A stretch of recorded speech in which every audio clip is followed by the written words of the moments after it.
We're here live at the Democratic National Convention. Chicago, Illinois is where we are. The house that Mike built. Yes. Mayor Brandon Scott, Baltimore, Maryland. Thank you so much for joining us. Thank you for having me, brother. Thank you for having me. The first question that I've been asking most of my guests is, why is the 2024 election so important to communities of color? Well, I think that we have to understand what's on the ballot here, right?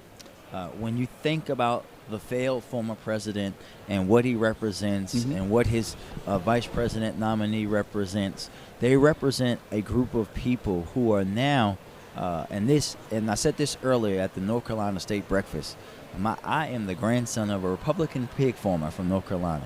My grandfather, if he were here, wouldn't recognize his party.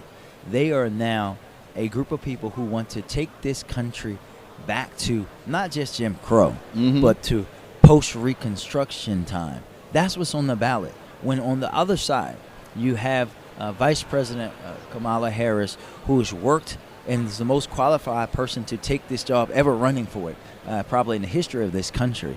But also when you look at the record, right, of what happened when she was vice president, the lowest black unemployment level the country has ever seen. Historic records of investment into HBCUs, student loan debt, a cap in insulin.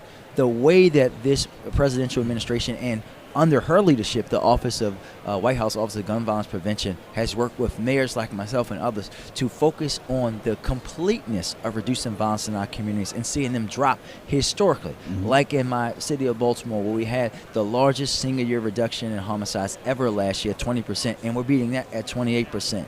That's what's on the ballot.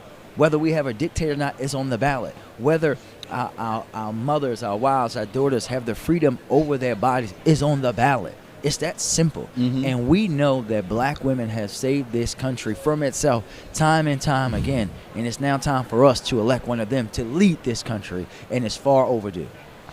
You are the grandson of a Republican pig farmer, yes, sir, in North Carolina. I am the grandson of a Republican who came off of the Dvorak plantation in Greenwood, South Carolina, yes, sir. In he got to Howard University in 1901. Yes, sir.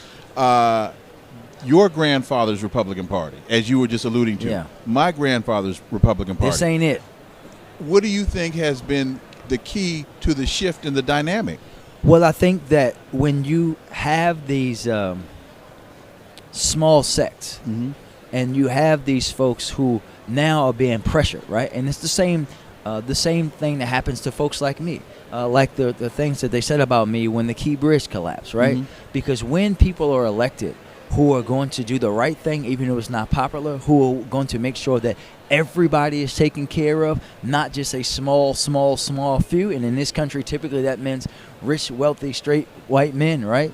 Then folks who have never heard the word no, who've never had to follow rules, who've never had to work hard, who've never had anything having to happen to them outside of what they wanted, they are going to respond in a very erratic way, in a very extreme way. And that's what you've seen with this party now and who's leading it. It's not folks that are sensible, who understand the realities of the world. It's folks who are afraid that their way of life are being threatened because everyone is being focused on and everyone should have an equal playing field. There's been a real shift in the energy. Yes. In the last 3 weeks.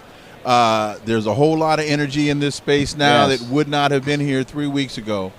So how does the Democratic Party capitalize on that shift in energy and move it all the way to November? We got to keep pushing, right? I'm going to continue to be out there. Never in my mind did I ever think that I'll be in New Hampshire campaigning, but I did it, right? I'll be in Pennsylvania. How well were you received? I was received very well. Okay. Very well where I was in Nashua, New Hampshire. I've been to Pennsylvania, and we're going to continue to do that because we have to deliver the message to everybody in every place, every corner of this country, and meet people where they are and tell them what's at stake. Remind them of who he is versus who she is. They called me the DEI mayor. They call her the DEI vice president. And yes, we all the duly elected incumbent vice president and mayor. And reminding people that we will make her the first woman to be the president of these United States because she's the most qualified, because she has the record, because of the accomplishments, and because who better to go against a criminal than a prosecutor. Well said. Well said, Brandon Scott, Mayor of Baltimore, Maryland. Thank my you brother, very much, thank you brother. so much. Thank you. Greatly, thank you for your patience. Thank you. No Really problem. No appreciate problem. Your patience, Thank you. Man. Hey, folks, Politics in Color is where you are. You want to get and join the conversation? This is where you do it. politicsincolor.com. We're coming to you from the Democratic National Convention here in Chicago, Illinois. There's a whole lot more. Stay tuned.